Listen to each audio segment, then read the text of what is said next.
you can see behind me, they're doing this sort of ritual. People are standing in line. Well, there's a few people still in line. They're doing this ritual thing of referring to the first season of the show. And, the lights were on the wall.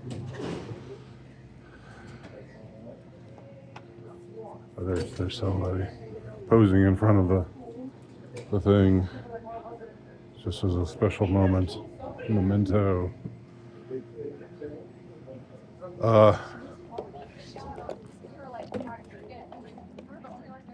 Walking out of the movie theater.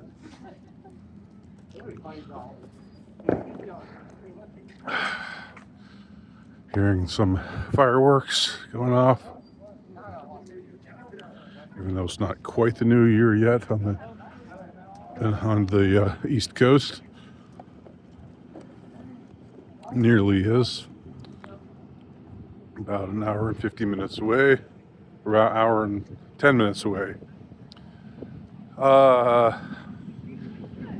Well, you know what? I was ready to be really, really negative. I was ready to just have fun with with just tearing this finale to pieces. I was going to enjoy it.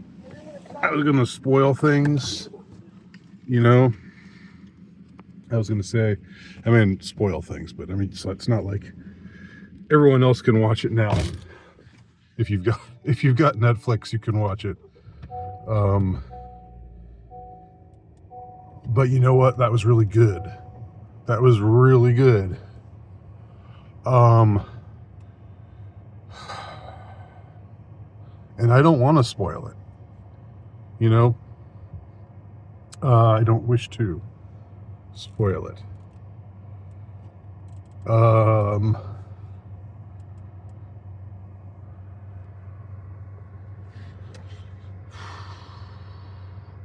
What can I say? There was a lot of emotion. There was a lot of emotion amongst the audience. There were some tears that were shed. And then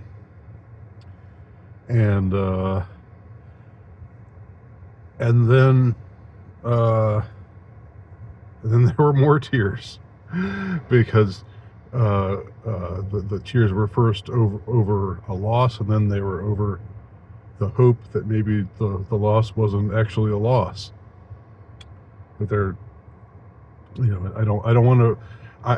Again, if I disliked the finale, I would go into more detail. But let's just say an important character appears to sacrifice himself or herself, and then there's an epilogue where there's a suggestion that possibly this person found a way to avoid sacrificing himself or herself. But even if the second story was true, there was still loss, there was still sacrifice. Let's see what I can say about it. The action sequences were really good. I thought I'm probably going to get back on YouTube and hear a bunch of criticism, a bunch of negative talk. People are going to be complaining about this, that, or the other thing. I thought this was a really good final episode for the show. And it meant something personally to have it end with the graduating class of 1989. The main characters, the ones we were introduced to in the first season, graduating in the year 1989, because I am a graduate of I'm class of '89 myself, um, and yeah, so were a hell of a lot of other people. So it's not like I'm not saying the movie was sending some kind of, oh, it was all about me. It was sending us it was beaming a message into my brain. Don't worry, I'm not skitzing out. Not about that anyway. Um, but that's just like one of those things that it's one of those extra things that makes you feel a particular sort of sense of connection, especially when most of the show is filmed in what was your hometown. Um, Even though it was made to look like rural Indiana, it didn't look anything like rural Indiana. It looked like Georgia, and most of it was filmed around Atlanta, which is where I grew up. The vegetation, the particular type of pine tree that's very common in this area, or in the Atlanta area, not the area of the state where I am right now. Yeah, I really liked it. I really liked the ending. I really liked the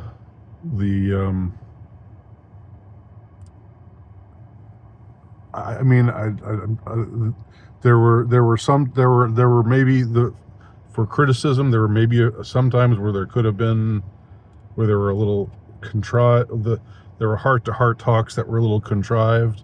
And I know that's what people complained about during the season, how, when the wormhole opened for Max, instead of just running through it, she has to stand there for 3 or 4 more minutes and explain to what's her name, to the other character, how she can find her way out, just when the wormhole might close any minute. There were a couple of contrived moments like that, but and in the very end, I think it flirts with sentimentality, but I don't think it's ever really saccharine. And I'm someone who, if you're saccharine, if you're tugging at my tear ducts, and I don't like being emotionally manipulated. And it seemed to me that the emotional beats, if you will, that the tears that the episode drew from the audience were earned. That's how it seemed to me. It seemed that they were come by earnestly. And also it ends up saying something. I don't know to be pretentious here, but it actually winds up being meta in a way that's interesting, not just in a stupid, contrived, oh, I'm being so clever, I'm so postmodern kind of way. But when we find out that one of the characters is a storyteller, and maybe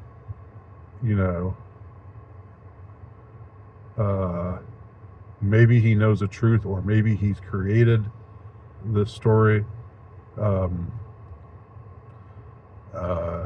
but maybe he's created this story to help himself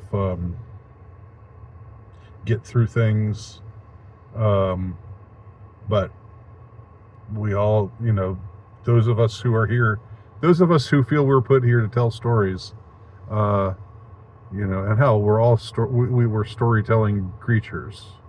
The human race, we thrive on stories, and we get together with other people, we tell stories. So whether we do it, whether we